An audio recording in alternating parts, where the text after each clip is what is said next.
আজ বানালাম ঘুগনি। না, প্রথাগত নিয়মে নয়, একটু ইনগ্রিডিয়েন্টসের অদলবদল করেছি।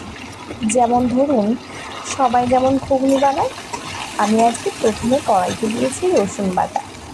রসুন বাটাটাকে যখন ভাজছিলাম, কি দারুণ একটা অপূর্ব সেন্ট বেরোচ্ছিল। তারপর দিয়ে দিয়েছি পেঁয়াজ, তারপর টমেটো আর আদা বাটা।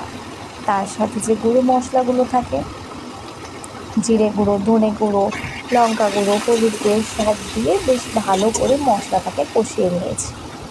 মশলাটা যখন কষানো হয়ে যাবে তখন আমি ছানা বেটে রেখেছিলাম কিছুটা। হ্যাঁ, আজকের এই ঘুগনি বানানোর যেটা স্পেশাল ইনগ্রিডিয়েন্টস সেটা হচ্ছে ছানা।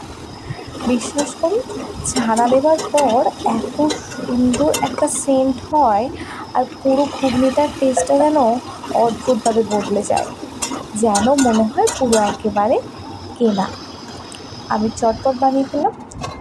তবে হ্যাঁ, ঘুগনি আমার একটু ঝোল ঝোল বেশি পছন্দ। দেখতেই পাচ্ছেন রেডি আমার ঘুগনি।